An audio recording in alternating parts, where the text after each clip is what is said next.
From the banks of Dewey Lake, it's the Dewey Pod Monster.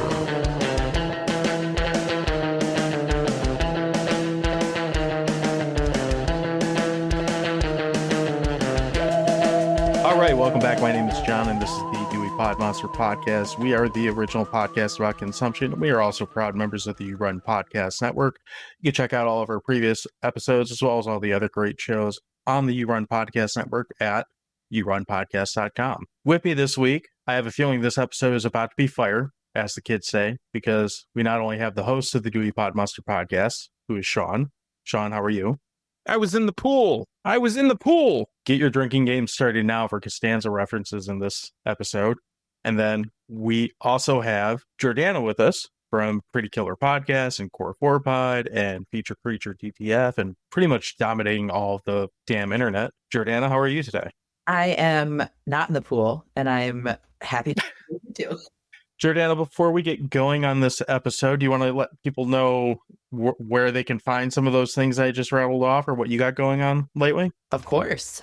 So you can find all of the pods on Apple, Spotify. The socials are the norm: Instagram, X, tweet, or TikTok, and what's the other one I'm thinking?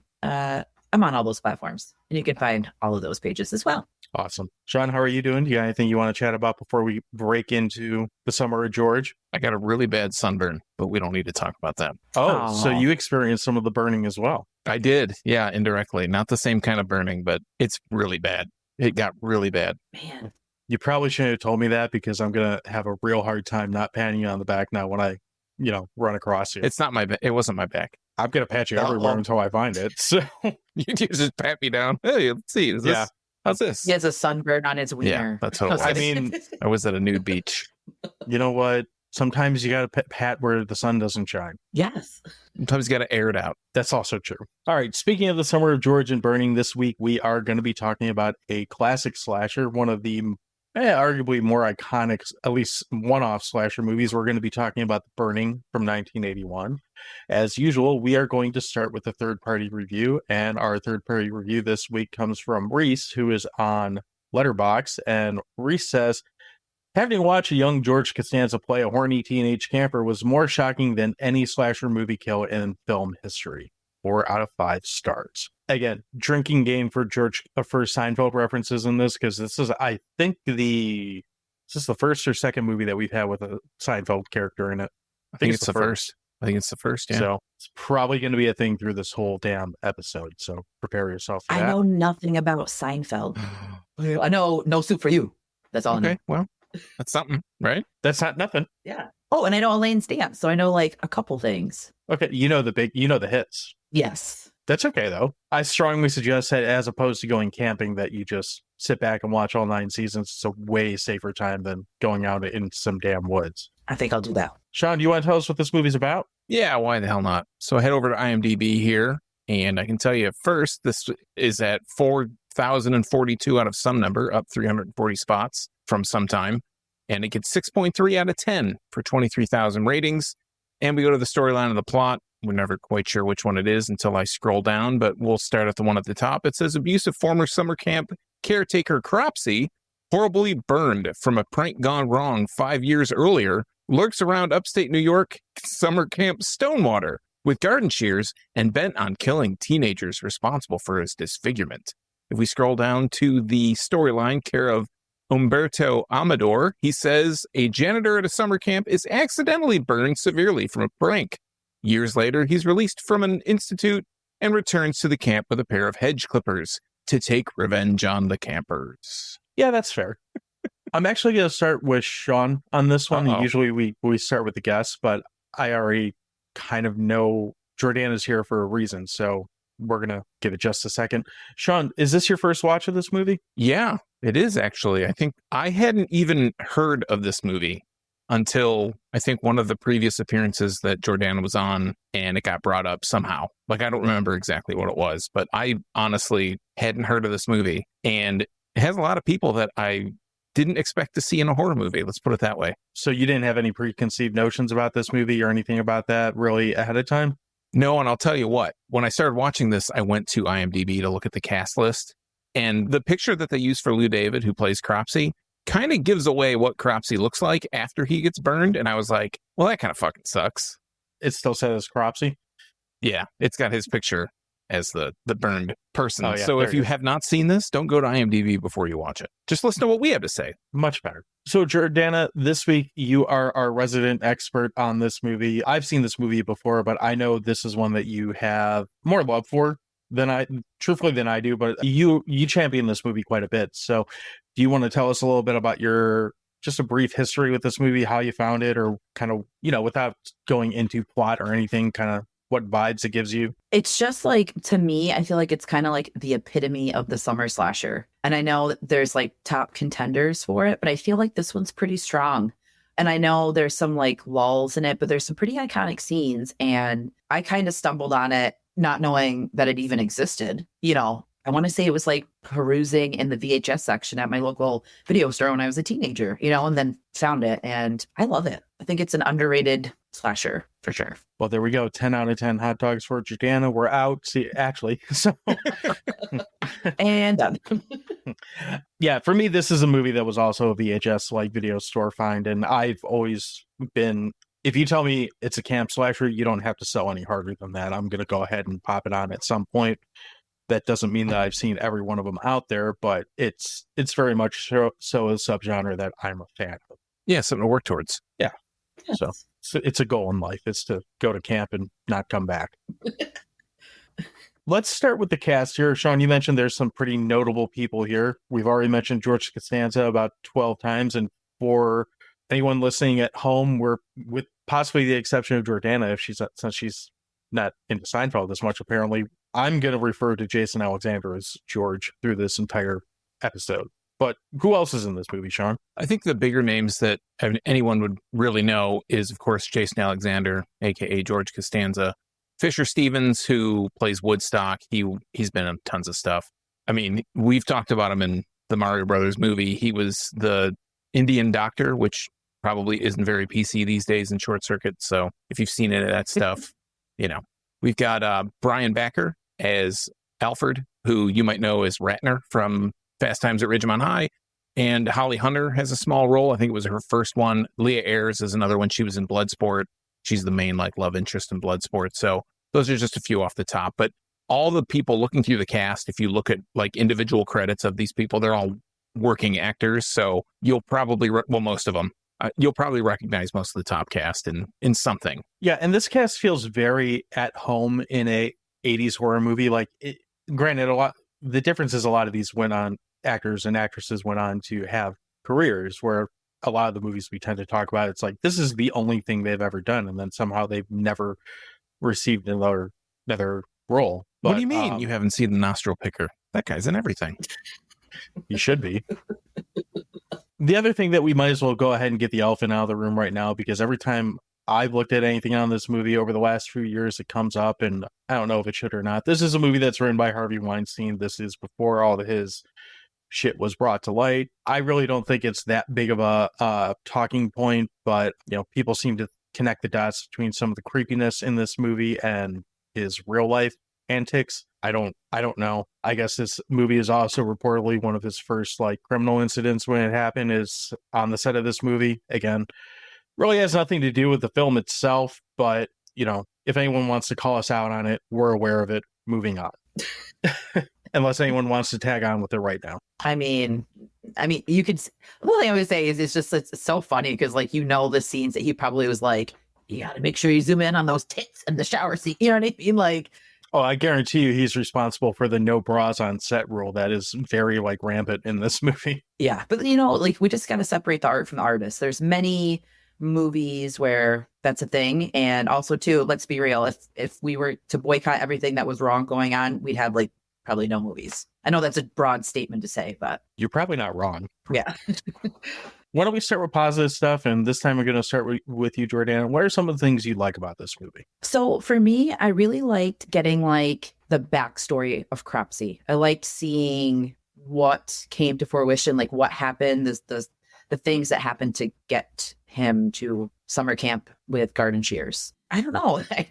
There's something about it that reminds me of when I would go to summer camp, and it just feels like like the canoeing, it's just weird because it's supposed to be scary, but then you watch them and they're like frolicking, they're having a good time, and you're like, yeah, like cool, And I don't know. I really enjoy this movie for some odd reason. Well, I think one of the things that it does good is, this movie starts really horrific. Like the first, I don't know, 10 to 15 minutes or so is kind of really pedal to the floor. Like you get to see a dude burned in like an extremely long fire stunt. Like they keep this dude on fire for seemingly a solid minute of movie time, which who knows how long he was actually on fire for. And yes, you're very aware of the fact that he's wearing a ton of protective stuff because the guy that they have on fire is like suddenly, Stay 40 Puft Mark pounds, by 40 pounds heavier or something like that. Not the guy that got lit on fire. Right. But whatever. After you get through that, like this movie gets really kind of almost like, for, no pun intended, campy 80s. Like it's just teens goofing off in a summer camp. There's full on banjos and like, shenanigans and typical shit like that. Like Banjos? It's, there's a little bit of that, going up the river in your kayaks with your band or canoes with your banjos playing in the background. So it does take some. I like that this movie takes a very pedal to the floor approach. It eases off. It has a 40-minute lull where aside from one hooker, like not a lot really happens from a horror standpoint. And then once the movie decides to be a horror movie again, it goes from like 0 to like 13 like instantly. And it doesn't let up for the rest of the movie. So I think the pacing in this movie, although it's a little weird, I like it because it feels, I think that's what makes this movie feel different from other camp slashers is the pacing is so off. It's not like a kill every 10 to 15 minutes like you're used to in a lot of horror movies, but it's got a very different flow to it than what really most horror movies of any subgenre of horror do, let alone slashers. Sean, how about you? Yeah, that's actually what I really like about it is that you have that burst at the very beginning that has this, it's very horrific what happens. The hospital scene is kind of a bit of a jump scare. But then you start to get into this situation, or the movie kind of presents itself as being everything's hunky-dory basically until it's not. And then shit really goes downhill really quick. I mean, I've never been to a summer camp. I've never, done something like this, done an overnight or multiple day camp, but all the characters feel like real people rather than, I think of a movie like Sleepaway Camp, and it's played for laughs. Everybody's just kind of over the top. It's a little bit, they're playing characters. You can tell these people are not playing like real people, or they're not supposed to be realistic. In this movie, they feel like all these people, they rib each other, they make fun of each other. They, for lack of a better term, bust balls about just regular summer camp life, so you get this real kind of cozy feeling like they're not necessarily all friendly with each other, but you get the idea that they know each other, that they've been around each other, or they've been around people like this. So when Cropsey kind of shows up later, which it's a whole weird thing with the hooker at the very beginning, and then why does he all of a sudden, I'm going to hitchhike or whatever to this summer camp, and then I'm just going to go kill some kids because fuck those kids, like what's the deal with that, But no, I think it's a really good. What's the deal with the dead What's hooker? the deal with the garden shears? I just like the fact that I love the way that it's paced. You get lulled into such a false sense of security, and then it's like, nope, this isn't a good thing. Good things nothing good can come of this, basically. Yes, completely agree. I think some of the actors in this movie really stand out too, although I don't think anyone would claim that, the actors that we mentioned, this is their like defining role by any stretch. But for what's, a camp slasher, early 80s horror movie, using Sleepaway Camp as a comparison, which is a movie that I think everyone in this conversation at least likes, if not some of us loves, that movie is very schlocky in a lot of ways. That movie is based more off, yes, it's a paint by numbers camp slasher until it's not, which is, the last like 2 minutes of the movie. This movie, unlike Sleepaway Camp, the actors that are in this, they all actually seem like they showed up on set to actually act and give a performance, not just to be, for better or worse, like the stereotypical horror movie goober that happens to be part of the body count by the end of the movie. They all bring a little bit of, acting chops to the table. And that, I think that actually does speak to some of the things that make this movie a little more enduring than some of its contemporaries. Mm-hmm. Totally agree. I love like Glazer. Like he is the epitome. I wrote it down. He's the epitome of a meathead, and I just love that he's so spot on with it because he kills me. Is he the two pump chump no sleeve guy? Yeah, and he was on the dock when he's like, "Hey, Yeah, Sarah," and then he's like pants in front of everyone, and it's just like it's so like when he gets all tough and he's talking, he's like, "Hey man," blah, blah, blah. Like it's just perfect. I love him. He's my favorite, even though I wanted him to get killed like in the most horrific, grotesque way. I really like him. so he lives up to his billing, so that's good. Yeah. I think we'll get into kills and more specifics like that in a minute, but this is probably a good place to take a quick break so we can, talk to you about some other You Run Podcast Network people, and we're going to come back and kind of break this film down a little bit as far as what we might not like, and talk about some people getting chopped up or burned or whatever other things come in a movie about burning. We'll be back in just a second.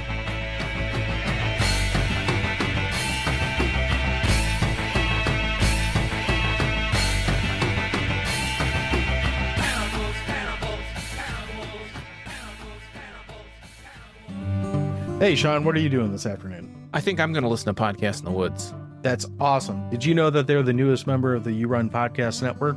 I didn't know that. Is that true? That is true. Have you checked out Podcasts in the Woods before? I've been on the show. Hell yeah, I've listened to it before. So have I. And it's always great listening to Boomer and Gabby chat about horror movies, maybe have a beverage or two, and just have a good old time hanging out in the woods, talking about scurry movies. And sometimes boobs. And sometimes boobs. Check them out. You can find them now at the You Run Podcast Network at yourunpodcast.com. We're back, and let's keep going on about the burning. Somewhere George will continue. And again, we're going to go throw it to you, Jordana. Is there anything about this movie that sticks out that you don't really like? Like you guys said, I love the pacing of it because I feel like that in between is like really nice to have that sense of like it's a palate cleanser. You know what I mean? Like the opening scene, you're kind of like, oh, this is dark. I kind of wish it wasn't.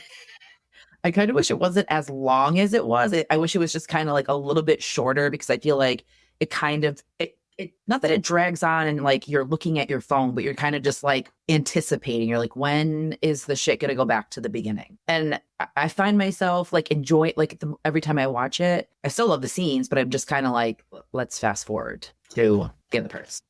I can see that, especially if you've seen it before, like where the jumps are coming and where you need to look up. Like, how many times can you watch George like make a schmuck out of himself and go swimming with his t-shirt on? Right. And then you can see the hair on his back through the shirt. Yeah, well, it's number 78. The other thing too, and this is weird to say, and I'll make it super quick, is I really wish that we would have gotten a sequel. Because I know like we talk about how some things don't need sequels, we don't need remakes, we don't need reboots. I feel like I would have been okay with like one sequel. Like have him come back and get more of maybe like what led him to be the camp counselor or the camp groundsman and like what he did and kind of like get, I don't even want to say like a prequel because I hate that, but like, I don't know. I just kind of wanted more of it. We get so many other sequels of summer slashers. Why did we not get one of that? I actually think for this movie that it not being sequelized is one of the strongest things about it. I'd rather have it leave me wanting more than have me left saying that was too many times, which probably would take I'm still watching Halloween and Friday the 13th movies, so it takes a while, but they didn't make any sequels of those, did they? No, not at all. Well, they made that one with some witches or something and some like masks or something. That was only a sequel in name. It wasn't really a sequel. But no, I kind of like how they try to tack on like a little cliffhanger, but I feel like the end is pretty definitive in this, which works for me. And yeah, when it comes to this kind of movie, I'm usually right there with you. Crank out as many as you can, just keep the body count climbing, and so on. I kind of feel like this is the exception in a lot of ways, is that the way that it just kind of wraps it all up. I kind of like that it's its own little contained story for this one. I get that. Yes. And that's like my I go back and forth with it because you're totally right. This movie does not need one, but like personally, I want to see more of it because you see movies like Friday the 13th where it progresses and, some can say for the better, some can say for the worse, but I don't know.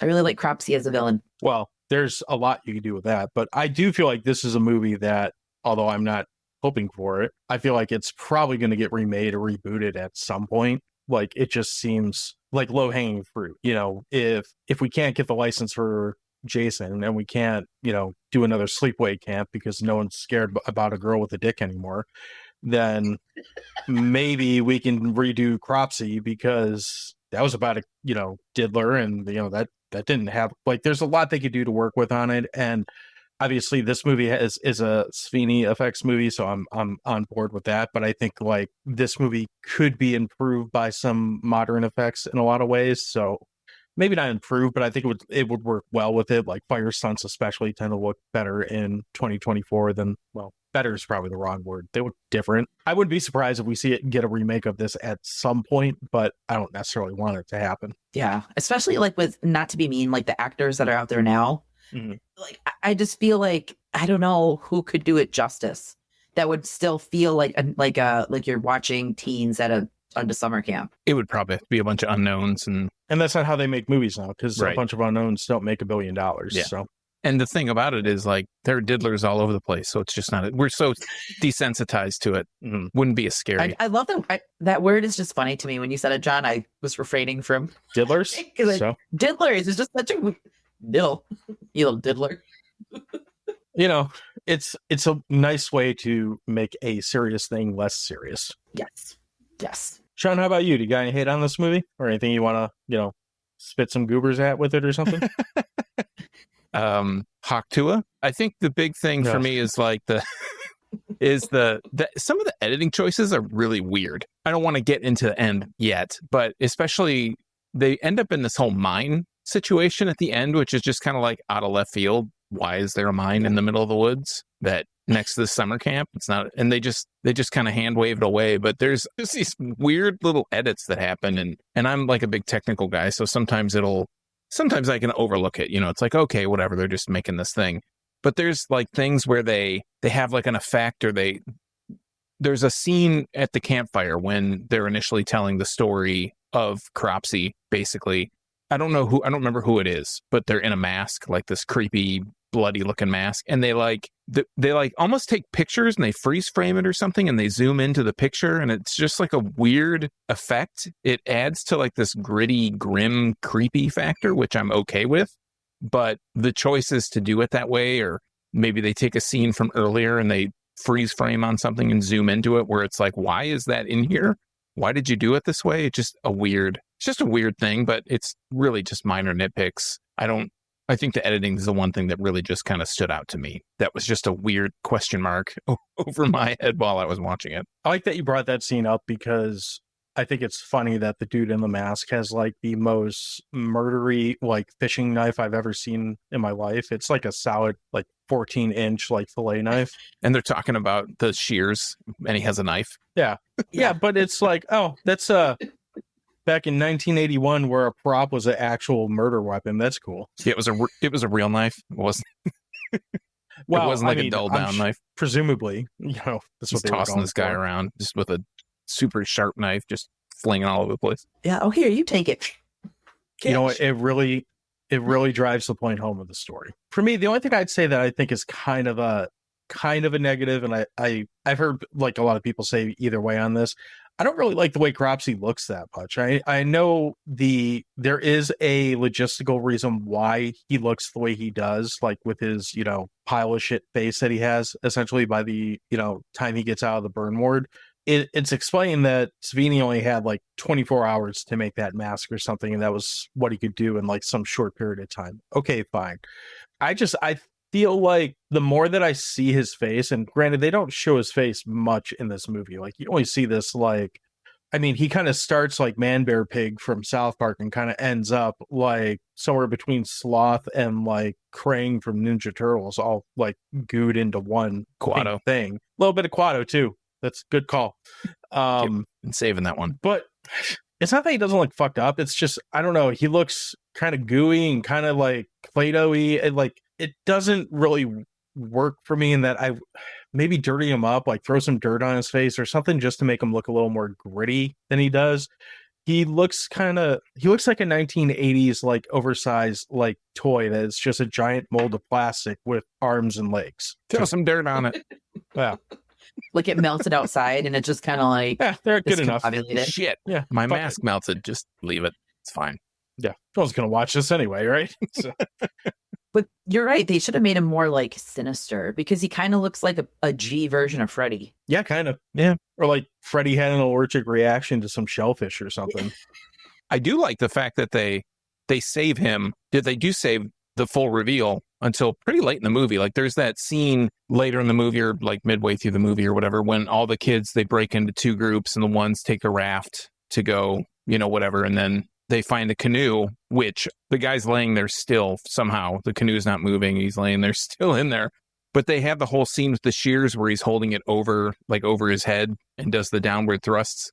And they don't show what Cropsey looks like up until that point. You kind of get like little glimpses of him. So maybe if you were watching it on DVD or whatever, if you really wanted to pause it when Alfred sees him out the window or whatever, you just see the side of his face. But they even hide him during some of those kills, and it makes it look even more sinister. It reminds me of something like The Town That Dreaded Sundown or whatever, where you don't, like one of those kills or like Texas Chainsaw Massacre before they really start showing Leatherface all the time, but you're getting like this silhouette almost of this kill, and it looks really cool. If I had seen this before, if I was like a big fan, I would say it's like an iconic scene, but it was the first time I'm seeing it, and it's like, oh, that's a really cool looking scene, regardless of what's going on, and they don't show you what the guy looks like, so it adds to the suspense or the thrill when they actually do show him, and then you see him, and you're kind of like, oh, I mean, that's kind of gross.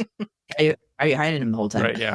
Oh, I can see why you didn't show him earlier. Okay. Yeah. I'll also say, although I'm all for adding a body count, adding a number to the body count, I feel like the hooker scene feels very tacked on. Like, yeah, it's out of place. Like if the whole purpose of this character is, to get burned and go back to camp and kill the people that tried to kill, or I guess they didn't try to kill him, but their prank almost killed him or whatever. Which, by the way, whose fucking prank is a skull with fire and like worms and shit coming out of it? Like, can we touch on that for just a second? Yeah, please. Yes. Where do they get the skull from? So they take the skull to Cropsey. He's drunk. He's like passed out. There's like an empty bottle of liquor or whatever. And they light a these convenient bottle of gas. Yeah. Right next to the bed. And they light these candles in the eyes of this skull. And it's like a decomposing head with like worms and stuff falling out of it. Where do they get this skull from? Where do they get these signs? Like, how did they come up with this whole thing this is a great prank. We'll light this corpse's head on fire and shove it on. This guy will knock it into his bed. What an idiot. They're like driving up to camp and they're like, Mom, Dad, pull over. I got to ride this grave because I got to see that prank on this fucking guy. It's got to be a fresh diddler corpse in there. I mean, I like that scene. I think that's cool when they like zoom in on it because it's so ridiculous. But like, you're right. Where the fuck did you get that from? Like, I was hanging out in my backyard. It's got in my closet. Yeah, and they don't play it off like it's a Halloween prop, like something they got from like 1981 Spirit Halloween, whatever that was back then. They play it off like it's supposed to be. Yeah, a graveyard skull or some shit. I don't know. The prank is fucking weird, but yeah, that's, like I said, back to my complaint with it. The hooker scene is just, it feels kind of drawn out. Like if they just had him go murder a random hooker, like let's say he's just walking up the street and there's a hooker there and he just like, machetes her via, yard shears or whatever. And just is like a walking by random, like, if you get in my way, you're dead type thing. I guess that'd be fine. But it's a solid like 5-minute scene where it kind of leaves you, if you haven't seen it, it kind of leads you like, where is this going? Like, is this just going to be some weird, like, hooker murder movie, which we've seen plenty of those too? It feels out of place. It feels tacked on. And honestly, I mean, aside from adding another, body to the pile, I don't feel like it adds a whole lot to the movie. And it's really unfortunate too, because I love that kill. Like, I think that would have been cool if he would have like attacked someone in the cabin that way. You know what I mean? Because it's a pretty like practical effect. Like, it's, you know what I mean? Like, you get to see it and it's done so well, but it's so out of place, it doesn't make any sense. But it's unfortunate because it's one of my favorite kills in the movie. But you're right, it doesn't make any sense. Like, he's getting revenge. Why are you trying to kill a hooker? Or at least like diddle her, like have sex, you kill her, I mean, he might have. Maybe we just didn't see that part after. I don't know. True. Who wants to talk about the raft scene? Oh, I love the raft scene. That is, to me, that's one of the most iconic scenes in horror. Like, I love the raft scene. What about you guys? I think it's played perfectly. I still, to this day, I've seen this movie out several times, not as much as a lot of them, but I still watch that scene knowing what's going to happen in it and think, oh, they're going to like float up to this canoe and there's going to be like a dead hooker in there or something. And I won't go as far to say that it surprises me now because I know it's coming, but I still like the way that the scene plays. You know you're going to get a jump scare in that moment, but you don't know that that's where the movie's going to go from 0 to 100 in the instant, like in the blink of an eye. And that's what makes that scene really iconic. And honestly, that scene's probably what makes this movie a movie that people call a classic in so many ways. It threw me off guard for sure. I was like, oh, well, okay, they found the raft. And I was like, holy shit.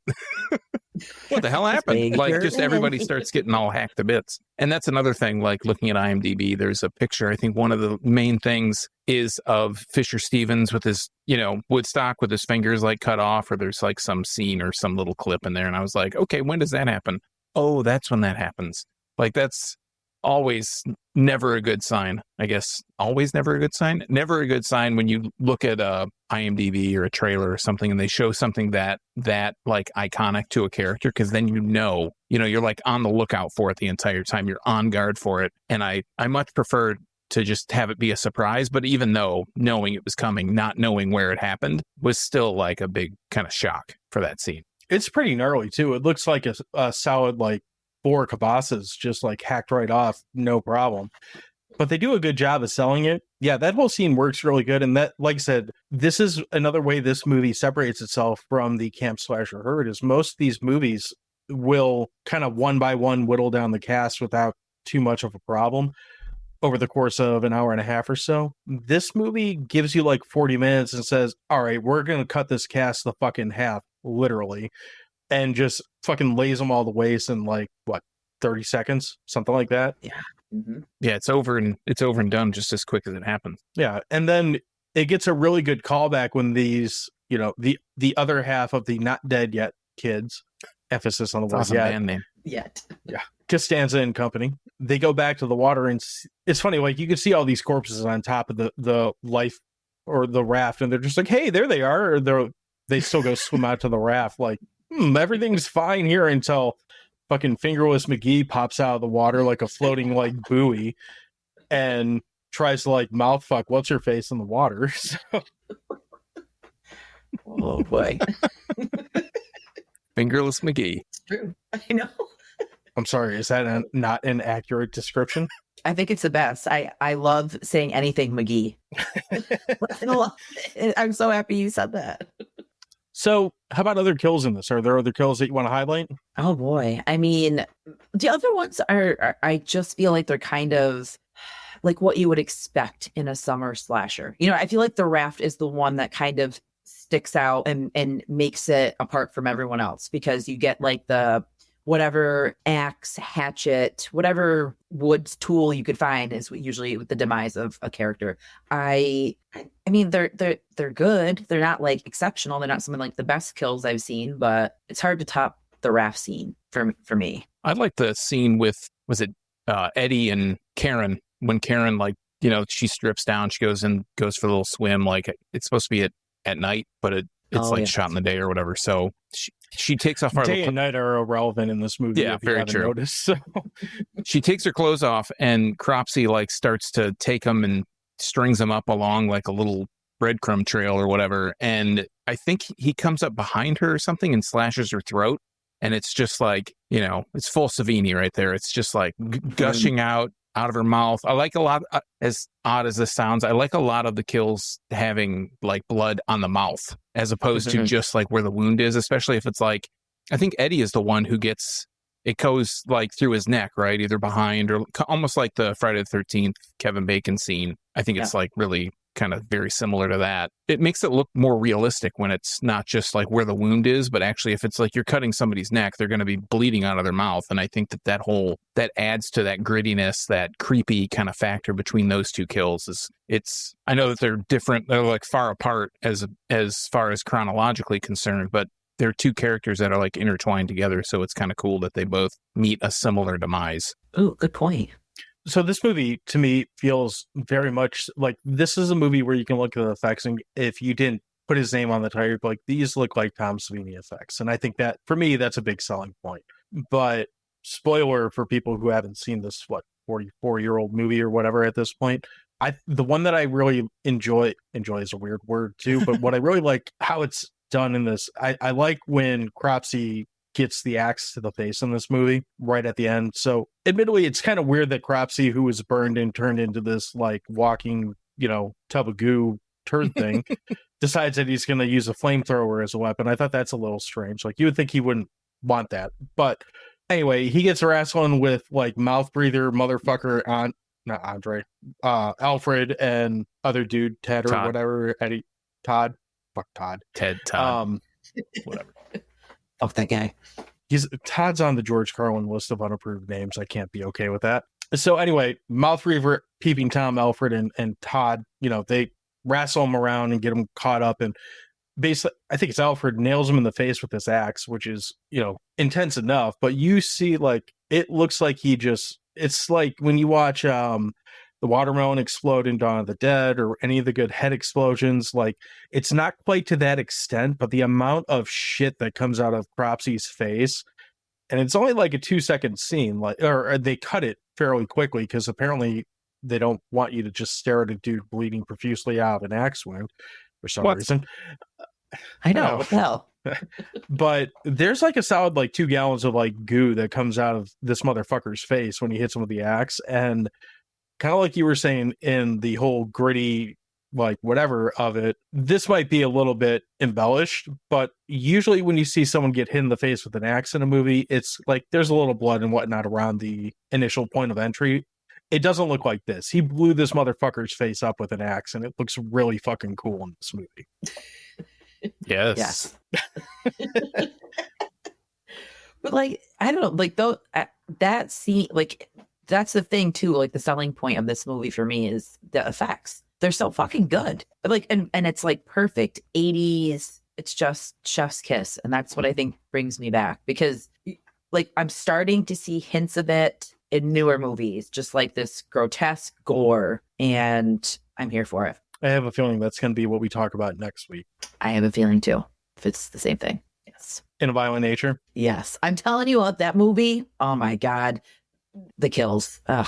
I'm excited just thinking about it. Anyway. You get another week to hear us babble about that. All right. Anyone else have any other kills or any other fun points they want to bring up that we haven't mentioned yet? I will say I do like the hooker kill. I really truly love I don't know what it is about it, but how she's like, come on, let's go. It's just like, how do you not notice this, like, whatever, creepy Puddles McGee, like, chasing you up the stairs? I'd be like, okay, bye, dude. Like, see you later. And then just the way that he, like, stabs her with that, I don't know. It's so brutal.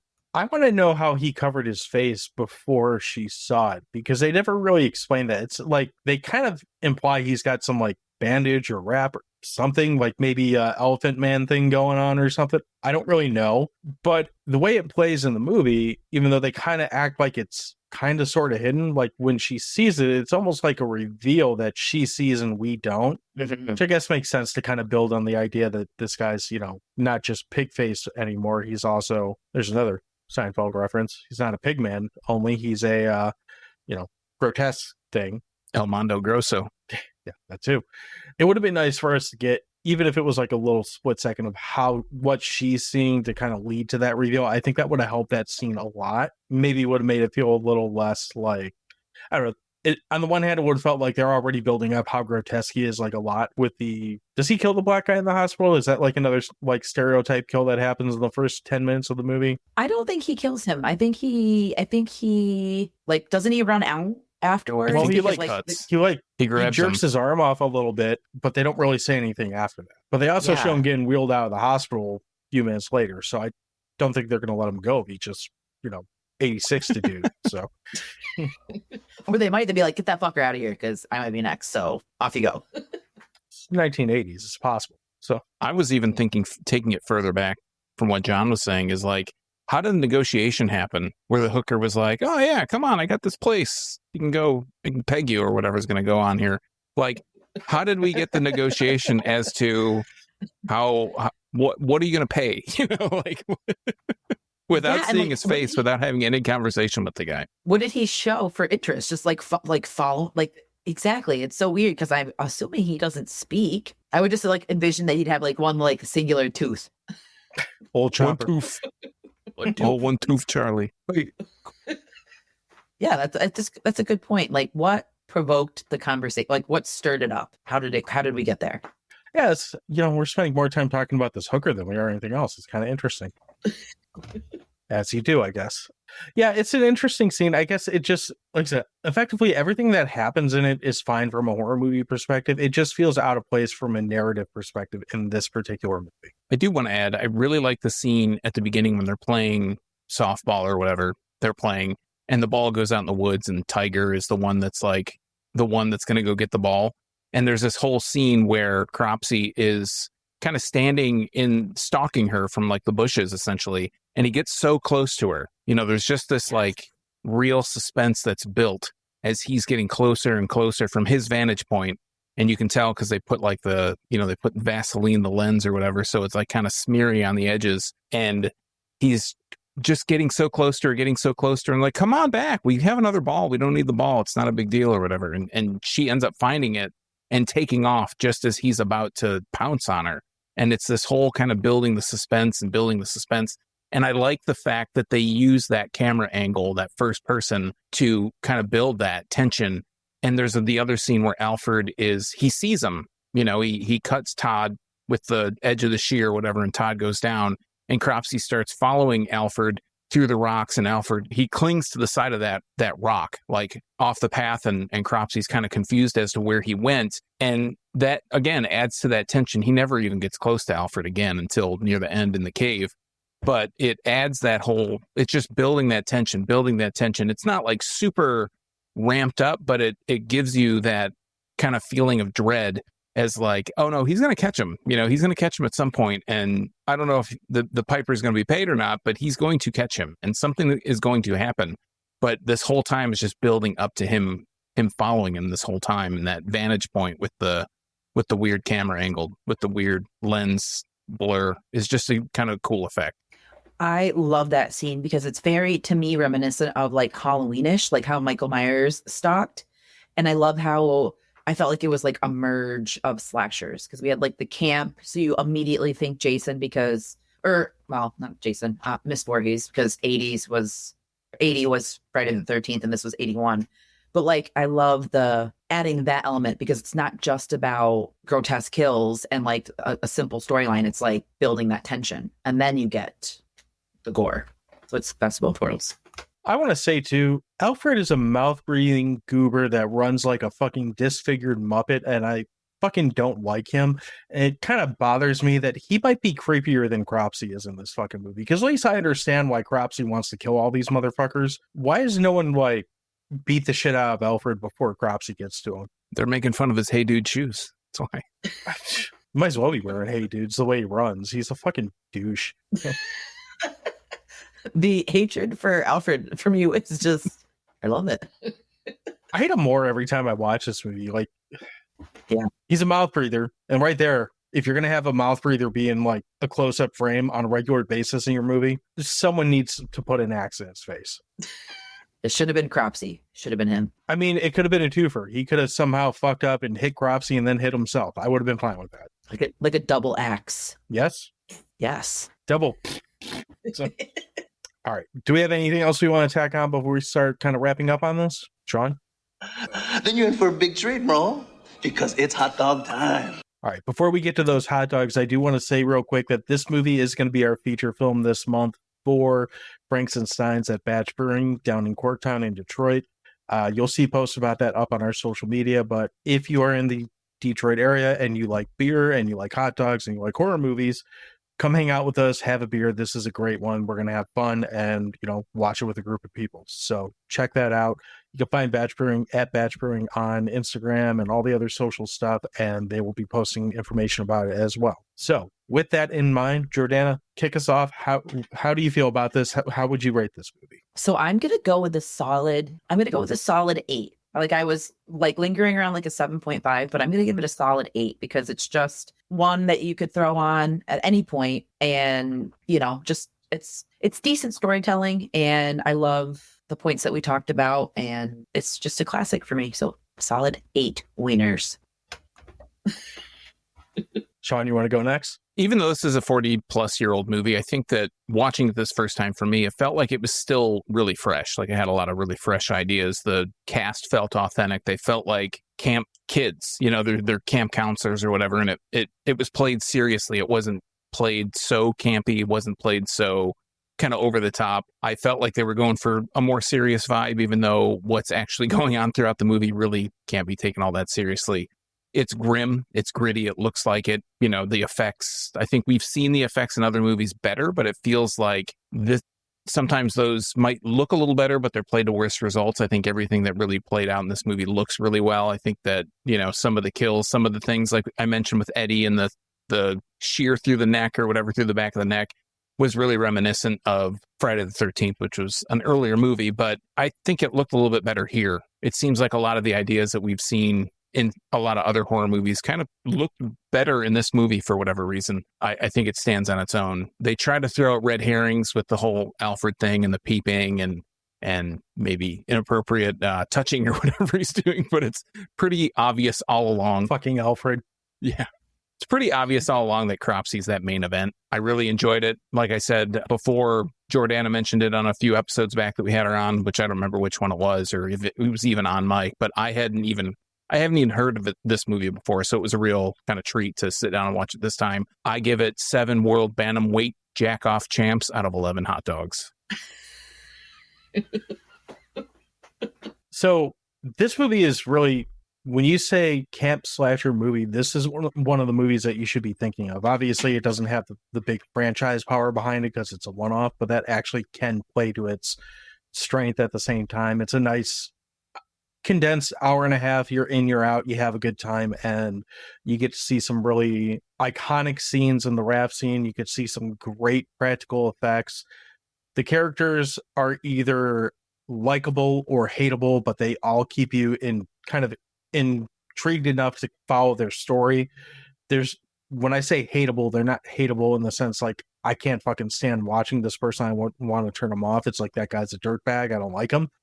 So it's the good kind of hate, I guess. This movie isn't like the things that it does well, it does really well. And the things that it kind of falls short on in the big picture of like camp slashers and slasher movies in general, they're not that bad. Like it's very passable in a lot of ways. It's a far cry from perfect, but it's a lot of fun and it's an easy one to go back to. And when you want that, I think I can speak for everyone on this. Sometimes you just want that kind of summer camp vibe that turns, like a nightmare. So this hits it. So for me, I give this movie a solid 7. Those aren't hot dogs. Those are someone's fingers out of 10. Oh. My fingers. Fingers. Fanger looking good. Full disclosure, I fucked up and forgot to ask a question of the week, so we don't have any of that, so too bad for you. We'll do it next week. Well, can I ask a question? Can I ask a question of the week, just impromptu, to everybody on the show here? What are some underrated or under the radar camp slashers that if somebody likes something like this, what's something else you'd recommend? Sleepaway Camp would be number 1. 1,000%. And the sequels, because I love the sequels. We need more. Up to 3. 4 gets pretty hard to watch. And I haven't watched, full disclosure, I haven't watched 4 yet, but Return to Sleepaway Camp's pretty hard to watch too. Fuck. Well, maybe that'll be on a late night when I have nothing else to watch. But it's not a camp slasher, but I'm gonna say it because it's just an underrated slasher, is The Prowler. The Prowler is so goddamn good. And as much as maybe a summer camp would have been like a cool setting for it, I think it's a summer set movie. So I know that's maybe not exactly the question or the like the question or the answer to the question you're asking, but The Prowler's really good. Yeah, I forgot about that. It's been a while since I've seen that. That is a really good one. Other ones you could kind of look to that had that same vibe. I'd say, although the first one is not a camp slasher, I think Slumber Party Massacre hits a lot of the same like vibes of a camp slasher or the same feeling of it. We talked about Final Summer last year. That's a more modern take on it. that does have a sequel coming out. So I hope that we kind of see that kind of explored a little more and broken out with it. The Fear Street 1970 something, the second movie out of the 3 that they did, is basically set in a camp slasher, and there's things that happen in that movie or that series of movies that kind of piss me off, specifically in the 3rd movie, but the second one spiritually feels a lot like a camp slasher, and it was shot not at the same place. It's so where they shot Friday the 13th part 6 is on a lake, obviously. It's not shot on the side of the lake where Friday the 13th was shot, but it's the same lake. There's another camp on the other side, so it looks like a Friday the 13th movie. So if you like that, obviously there's all the Friday the 13th. You should watch those anyway. Those are biblical. Just do it. But I thought really, they stopped at 1. They did. So I don't know why. It was weird. They should have stopped at the best one, which is Jason Takes Manhattan. They shouldn't have stopped there, but because you didn't get to space yet. I know, and you got to go to space. I got a lot of crap the other night for saying that I liked Jason Takes Manhattan. What do you guys like that one, John? Yeah, it's fine. John, I love it. It's a Jason movie. It's fantastic. It has one of my favorite Jason cutaway scenes when he punts a boombox. Yes. In the big scale Friday the 13th movies, it's probably on the lower end for me, but that's not saying much. That's saying like, oh, out of these 12 movies, it's still in like, I'd still watch it over like 99% of movies that are out there. Same. Yes. Yeah, it's fun. And I get why people like it. And I think with most of these horror movies in general, it has a lot to do with when and how you found it. Like if you found that one first or early, it makes total sense to me why that might be one of your favorites. If you're like me and you started watching them with all the first 4 are like practically grindhouse films to an extent. Like they almost have that feeling to them. And then after the first 4, when they kind of switch gears, it feels like a different franchise because they went from one type of 80s movie to a different type of 80s movie and rode that up until the 90s with Jason Goes to Hell. So it just kind of depends what mood you're in for it, but I don't have anything against Jason Takes Manhattan at all. I don't know that I would call that one a camp slasher, though. They don't spend much time in a camp. They don't, but I think that's what I liked about it is the scenic getaway from Camp Crystal Lake and rolling up to rat-infested New York City. Like, yeah, it's great. I love it. I had to follow up more as far as what I would recommend. Like, the thing with camp slashers is the ones that are really good are the ones that you probably know about or have heard of. The ones that are not good, the ones like Don't Fuck in the Woods and Don't Fuck in the Woods 2. I mean, you can watch them, but I'm not sure I would recommend it. Well, even so much as like, and I hate like that it's not a camp one, but just another slasher. I know, Sean, you asked specifically for camp summer slashers, but Intruder's so good too. And Intruder's kind of like a summer job type movie and great effects, great cast, and simplicity of a serial killer in a supermarket. Like, it's genius. This isn't a slasher, but if you just want that like woods summery vibe, I thought Cabin in the Woods was a really cool woods movie with like horror elements on it. And it's got a lot closer vibes to like an Evil Dead movie for me. Like it's got weird, quirky humor mixed in with like terrible things happening. But, someone's going to get mad at me for saying this, but I thought that was a better spiritual reboot of Evil Dead than what the Evil Dead reboot was. So. Ooh. It feels more like the Evil Dead movies that I love than the new Evil Dead movies. I can see that because I like how you said movies and included Evil Dead Rise into the mix of that. I think I said this on our Evil Dead Rise episode. Like at the end of the day, unless it's Bruce Campbell fighting Deadites, it doesn't feel like Evil Dead to me. Like it's just not going to. And I realize that's a me problem. I'm not necessarily saying that doesn't mean like Evil Dead 2013 and the new one are good, bad, or indifferent. Like, fine, that's a different conversation. But there's some characters that you can't replace, and I feel like Ash is one of those characters that you can't replace. True, I agree with that statement. And the last one, and I won't say much of it, is if you like any of these ones and like summer slashers, In a Violent Nature definitely delivers that summer like in the woods feel and has Jason vibes. But it's kind of like a slasher meets like an A24 movie. So if you can deal with that, then just personally you just made for my me. Dog hack up a lung. I thought that was you. I hate saying it. No, I know. I thought it was dog.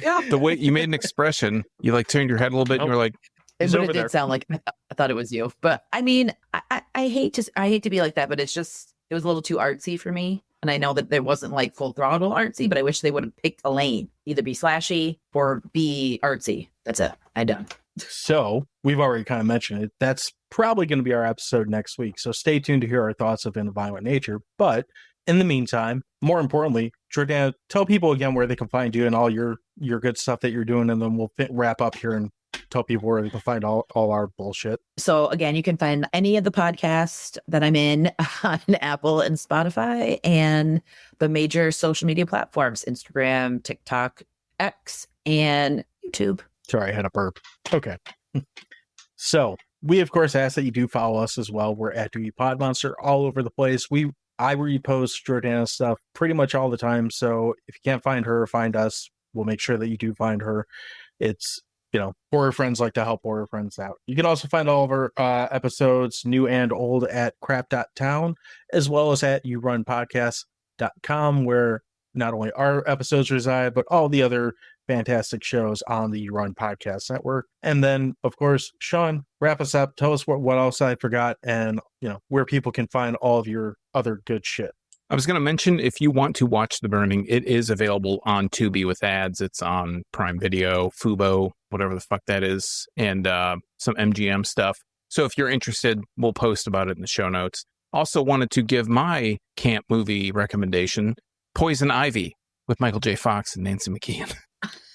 I'm kind of half joking Sean, on that. You asked the question. We didn't even give you a chance to answer your own question. I'm sorry. It's kind of a... I know. I'm sorry, it's okay. Sean. I wanted to just get it out there for comedic effect. Anyways, thanks everybody who has been voting on the polls, clicking the links in the show notes, dropping us a few shekels. Yeah, we're still finishing a show here. Yeah, and if you want to answer our question of the week when we decide to ask one, you can follow us on social media and you can answer it there. You can find any of my craft beer misadventures at youtube.drafttherapy.com, or you can follow me on social media at Draft Therapy. That's it. So cue up the Chris Farley and the other shit. We'll see you next week.